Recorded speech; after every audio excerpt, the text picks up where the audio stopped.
Om Shanti. Spark audio book का नाम है साकार यादें, पार्ट 11।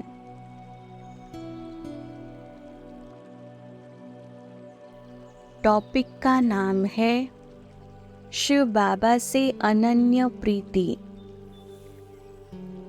हम भोग की बात कर रहे थे।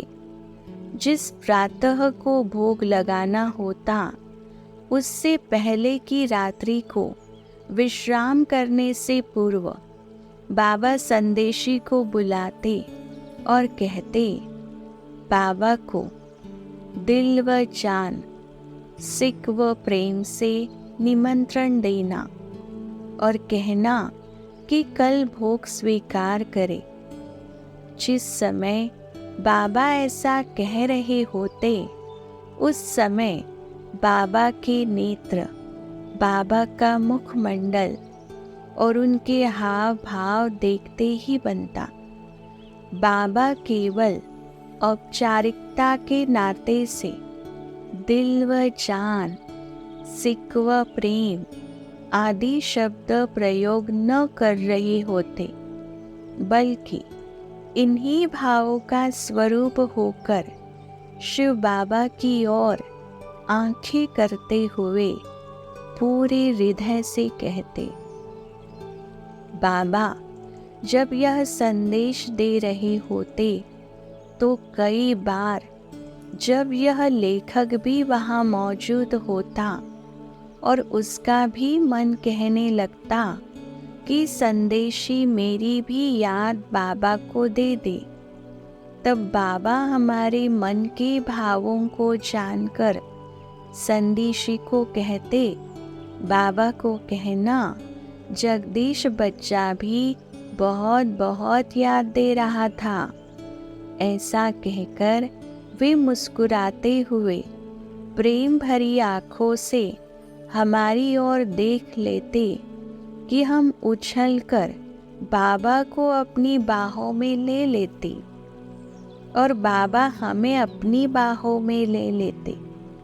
फिर जब हम बाबा की ओर देखते, तब भी हम यही पाते कि हमें स्नेह का स्पर्श देते हुए भी बाबा स्वयं शिव बाबा की ही याद में हैं, क्योंकि उनके मुखारविंद से ये शब्द प्रवाहित होते, बच्चे तुम बाबा को ज़्यादा याद करते हो या बाबा तुम्हें ज़्यादा याद करते हैं?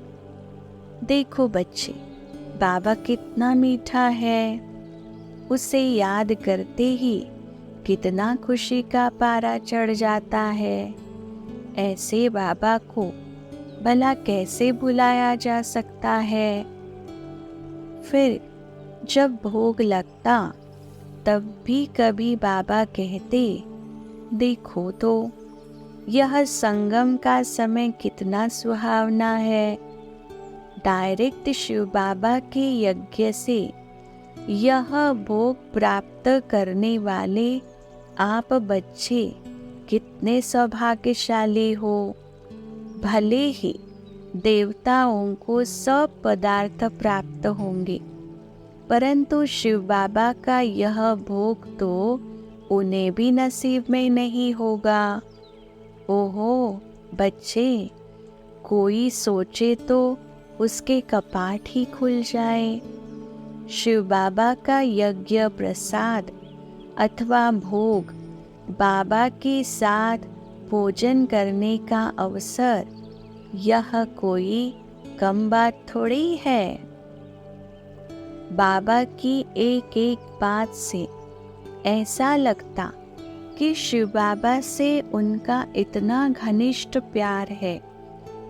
उनके आत्मन में शिव बाबा की प्रीति ऐसे तो मिल गई है कि वो उनके हर बोल एवं हर कर्तव्य में स्वाभाविक रूप से झरझर होकर प्रवाहित होती है और दूसरों को भी उसके रोम रोम में बहा देती है।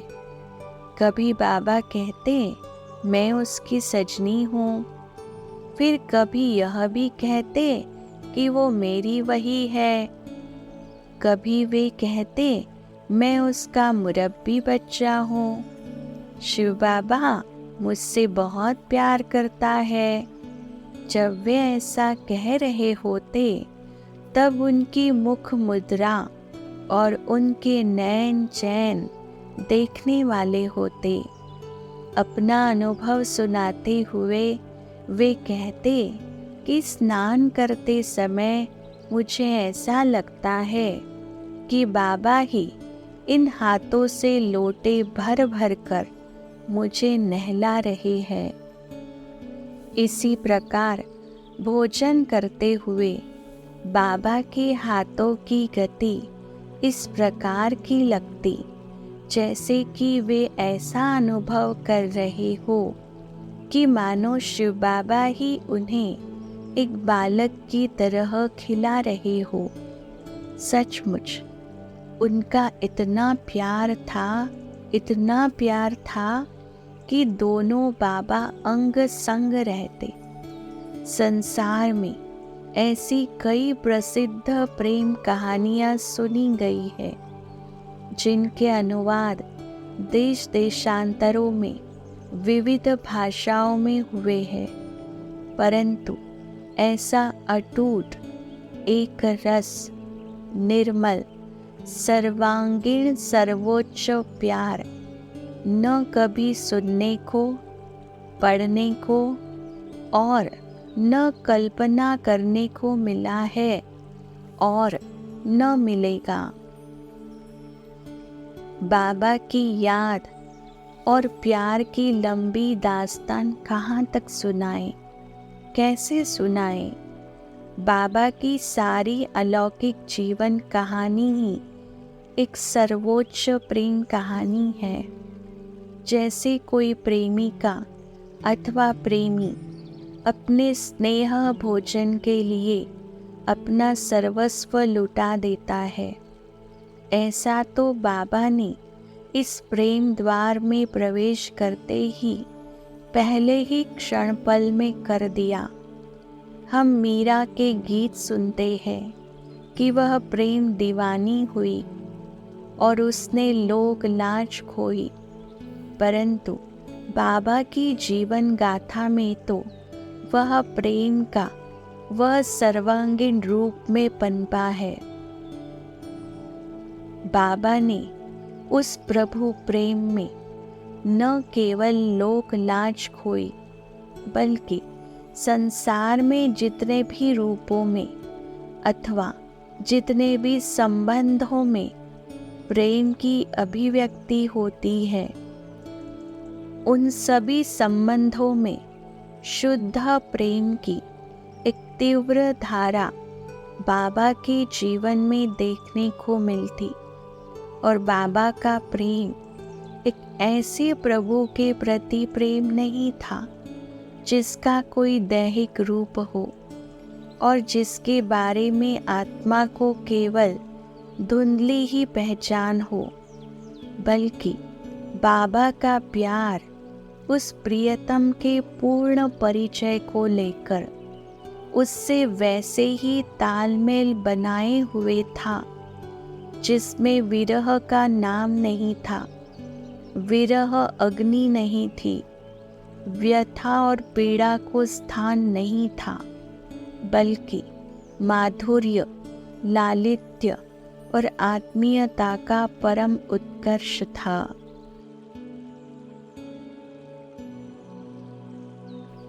टॉपिक का नाम है ज्ञान और प्रेम का अद्भुत मेल।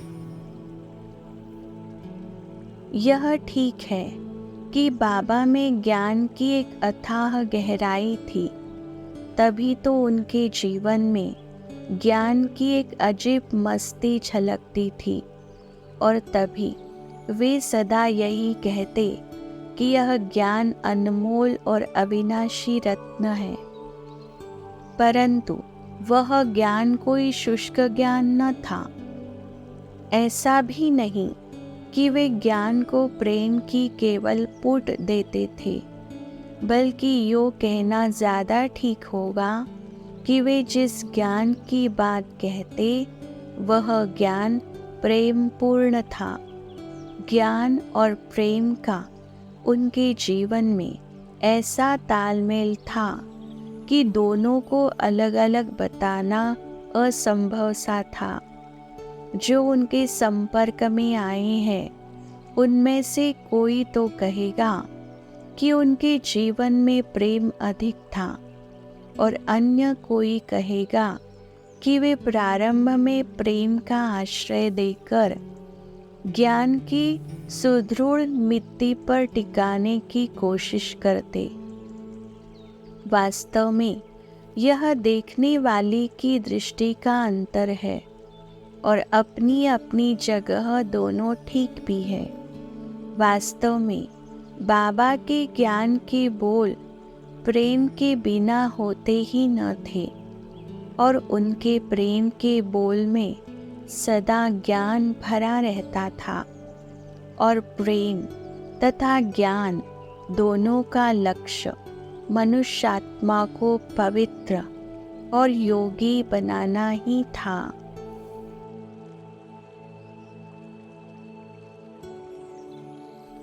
टॉपिक का नाम है ज्ञान और प्रेम साहित्य वितरण के रूप में। बाबा ईश्वरीय ज्ञान को इतना मूल्यवान समझते थे कि उन्होंने निर्देश दिया हुआ था कि ईश्वरीय ज्ञान के साहित्य को बेचा न जाए, क्योंकि बेचने का अर्थ इसका मूल्य चुकाना है, जबकि वास्तव में यह अनमोल है। इसका कोई मूल्य चुका नहीं सकता। पुनश्च वे यह भी कहते हैं कि इस ज्ञान को सुंदर से सुंदर रूप में अच्छे से अच्छे कागज पर छपवाया जाए, क्योंकि इतने उच्च ज्ञान को रद्दी कागज पर छपवाने और इसकी घटिया सी छपाई कराना गोया इसके मूल्य को न समझना है। वे कला और सौंदर्य को भी महत्व देते तथा सुपठनीयता को भी। इस रीति से साहित्य सांसारिक दृष्टि से महंगा हो जाता है। इस पर भी बाबा कहते कि इसे बेचना नहीं है, क्योंकि सभी मेरे बच्चे ही तो हैं। उन्हें साहित्य दाम पर थोड़ी दिया जाएगा।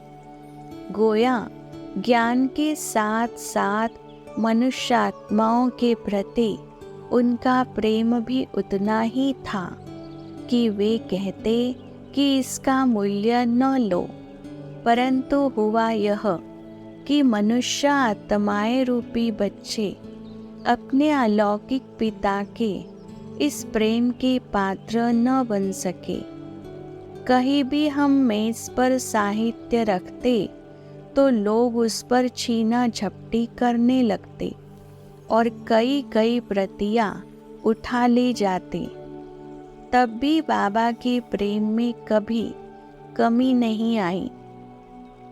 बाबा ने इसे आय का साधन नहीं बनाया, बल्कि प्रेमवश इसे जन जन को वितरित करने की सीख दी, ताकि कोई आत्मा इससे वंचित न रह जाए। इसके अतिरिक्त बाबा ने कई अन्य अलौकिक तरीके बताए। जब अंग्रेजी भाषा में रियल गीता छपवाई गई, तब बाबा ने उसके प्रारंभ में एक सूचना संलग्न करने का निर्देश दिया। उसमें लिखा था कि इसमें ज्ञान का अनमोल खजाना है। इस पुस्तक का केवल उतना ही दाम रखा गया है जितने इसके कागज और छपाई पर आया है। यदि पढ़ने पर किसी को पसंद न आए तो वह ठीक हालत में इसे वापस लौटाकर अपने दाम वापस ले जाए। वह इतनी बड़ी पुस्तक थी और उसके दाम कम थे, कि उसे लेने वाले आश्चर्यान्वित होते थे। आज तक भी लोग उसकी प्रतियां मांगते हैं। टॉपिक का नाम है हर परिस्थिति में बाबा की याद। बाबा का शिव बाबा से ऐसा तो ज्ञानयुक्त प्यार था कि वे हर परिस्थिति को निमित्त बनाकर उनकी याद में रहते। वे कोई टोली बांटते तो भी पूछते, क्या शिव बाबा को याद किया है? और यदि कोई समस्या सामने आती तो भी कहते कि शिव बाबा को याद करो, तभी पुरुषार्थ में पूर्णता आएगी। जैसे किसी छोटे बच्चे को प्रातः जगाते ही माँ की याद आ जाती है और उसके मुख से माँ माँ शब्द ध्वनित हो जाते हैं, अथवा जैसे किसी प्रौढ़ व्यक्ति को अपने परिवार की सुध बनी ही रहती है, वैसे ब्रह्मा बाबा को शिव बाबा की प्रेम विभोर स्मृति बनी ही रहती। इसलिए वे सदा उसी की चर्चा करते। एक बार बाबा शरद ऋतु में वत्सों सहित पहाड़ी पर घूमने गए तो लौटने के समय तक धुंध इतनी बढ़ गई कि 2 फुट आगे का मार्ग भी दिखाई नहीं देता था। सभी थोड़ी देर रुके रहे ताकि धुंध कम हो जाए, परंतु धुंध और कोहरा कम हुआ ही नहीं। तब बाबा ने मुस्कुराते हुए संदेशी को कहा, ध्यानावस्था में जाकर बाबा से कहो कि वापस जाना है। वहाँ सभी हमारी प्रतीक्षा कर रहे होंगे, परंतु रास्ता ही स्पष्ट दिखाई नहीं देता। संदेशी अव्यक्त स्थिति में ध्यानावस्था में गई और उसने बाबा को यह बात कह सुनाई। खैर, वह एक अलग ही किस्सा है, परंतु प्रस्तुत प्रसंग में इसका उल्लेख करने का भाव यह है कि लौकिक स्थूल परिस्थितियों को भी बाबा शिव बाबा की याद के निमित्त बना लेते। बस बाबा बाबा, मीठे बाबा की ही याद उनके मन में बनी रहती। जैसे रात्रि को 2 घनिष्ठ दोस्त छोटे बालक सोने के लिए अपने अपने घर चले जाते हैं और प्रातः होते ही फिर एक दूसरे को उसके घर से बुलाकर पढ़ना खेलना आदि शुरू कर देती है, ऐसे ही बाबा के बिना रह ही न सकते। वे तो पूरी रात्रि भी एक दूसरे से विदा न होते। प्रातः 2, ढाई 3 बजे तो बाबा उठ जाते ही, परंतु वे तो कहा करते कि मैं बाबा ही के साथ सोता हूँ।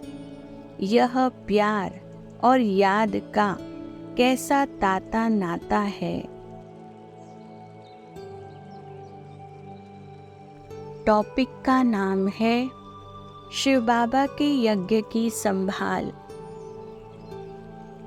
उन दिनों बाबा प्रातः क्लास के बाद विश्राम कक्ष में भी वत्सों से अनौपचारिक रूप से ज्ञान चर्चा किया करते। यह वही कमरा था जहाँ आजकल दीदी जी का कार्यस्थान है। एक बार बाबा वहाँ वत्सों के समक्ष ज्ञान चर्चा कर रहे थे। वत्सों ने देखा कि बाबा के एक पाँव के अंगूठे को छोटी सी पट्टी बंधी हुई थी। एक वत्स ने पूछा, बाबा यह क्या हुआ है? बाबा ने कहा, बच्चे, रात्रि को जब सोया हुआ था तो स्वप्न में देखा कि इस कमरे के सामने वाली पहाड़ों पर वत्सों के वस्त्र सूख रहे हैं। आजकल जहाँ ऑफिस और जिज्ञासु कक्ष है, पहले वहाँ पहाड़ी थी। तब यह भी देखा कि कुछ पशु अंदर घुस आए हैं और वे कपड़ों को उठाकर चबाना चाहते हैं। तो बाबा ने सोचा कि उठकर इन्हें हटाना चाहिए और शिव बाबा के यज्ञ की चीज़ों को हानि पहुंचाने से बचाना चाहिए। बाबा बोले, मैंने जल्दी से जाने की कोशिश की तो स्वप्न अवस्था में ही जैसे ही पाँव को आगे बढ़ाया, वैसे यह दरवाज़ा पाँव से थोड़ा सा लगा। उससे बहुत मामूली सी झरीट आई है। बच्चे, थोड़ा बहुत जो हिसाब किताब है वह तो सामने आता ही है और चुकता होता जा रहा है। हम ब्राह्मणों को इस यज्ञ की हर एक चीज की संभाल तो करनी ही है ना। बच्चे, बाबा हर बात का ध्यान रखता है कि कहीं बच्चों की गफलत से शिव बाबा के यज्ञ की कोई चीज का नुकसान न हो। इसलिए बाबा यहाँ समय निकाल कर एक आध चक्कर लगाकर भी देखते हैं कि कहीं कोई वस्तु व्यर्थ तो नहीं जा रही है। इस प्रकार बाबा न केवल प्रीतिपूर्वक याद ही करते और न केवल ज्ञान में रमण ही करते, बल्कि कर्तव्य करने में भी किसी से पीछे न रहते, बल्कि सभी से अधिक उन्हें ही सेवा तथा यज्ञ कार्य का ख्याल रहता। गोया शिव बाबा के प्रति उनका जो घनिष्ठ प्यार था, वह उन्हें कर्म में भी प्रवृत्त करता था। टॉपिक का नाम है अद्भुत संतुलन। जैसे बाबा के जीवन में ज्ञान और प्रेम का अद्भुत तालमेल था, वैसे ही बाबा के जीवन में हर प्रकार का संतुलन था। वे देही अभिमानी बनने पर तो पूरा जोर देते ही थे, परंतु देह की स्वास्थ्य और उसकी संभाल की अवहेलना करने को नहीं कहते थे। हाँ, वे यह तो कहते थे कि बार बार शारीरिक अस्वस्थता की चर्चा करके हमें अपने श्वास व्यर्थ नहीं गंवानी चाहिए, क्योंकि आज जबकि प्रकृति तमोप्रधान है और हमने अज्ञान काल में विकर्म भी किए हैं, तो रोग और व्याधियाँ तो शायद आएंगी ही। अतः उन्हीं में मन बुद्धि लगाए रखने से तो हम शिव बाबा की याद के लिए समय निकाल ही नहीं पाएंगे। अतः वे कहते, बच्चे, दवा और दुआ दोनों से काम लो और सेवा की अवस्था में भी योग को न भूलो, वरना देह अभिमान का संस्कार पक्का होता जाएगा।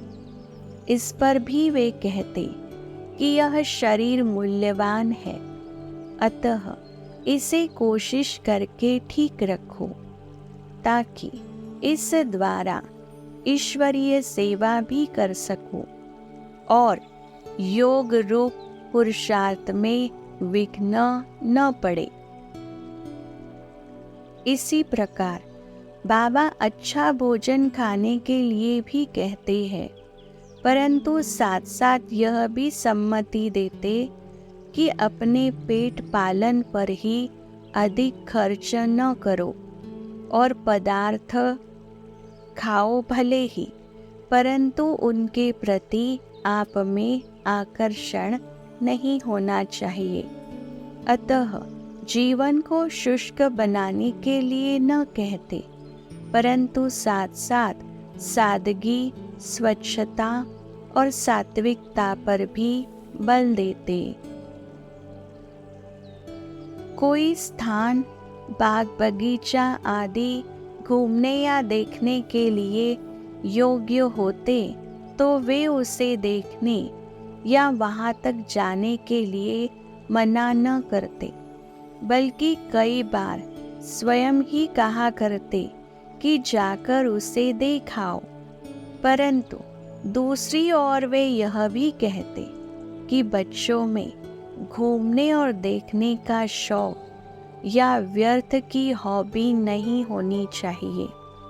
वे कहते कि किसी ऐतिहासिक अथवा प्राकृतिक सौंदर्य के स्थान को तो देखो, तो उसके देखते हुए भी अपनी योग स्थिति को मत छोड़ो और आने वाली सतयुगी सृष्टि के अतुल सौंदर्य को मत भूलो।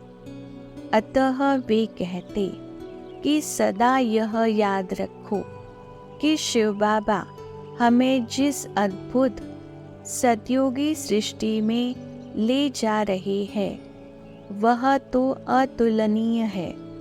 उसकी आभा और शोभा, उसका सुख और सौंदर्य अद्वितीय है।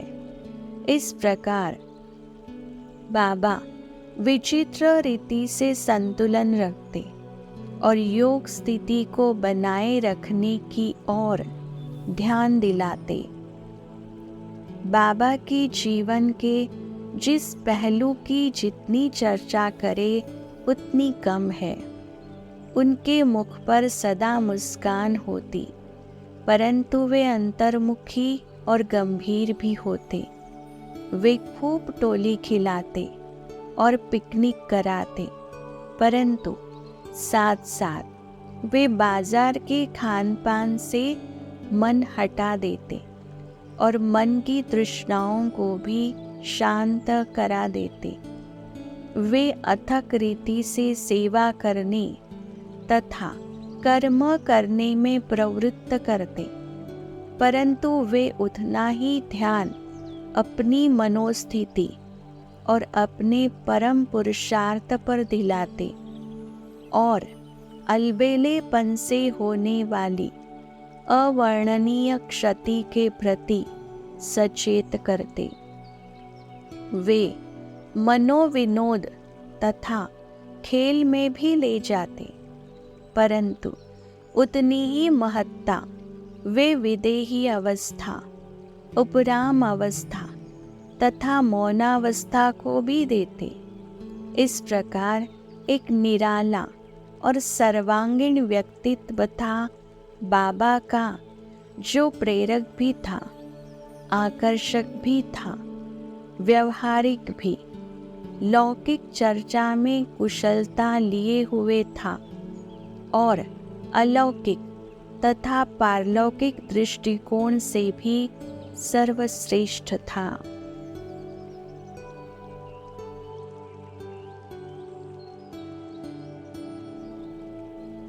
अच्छा, ओम शांति।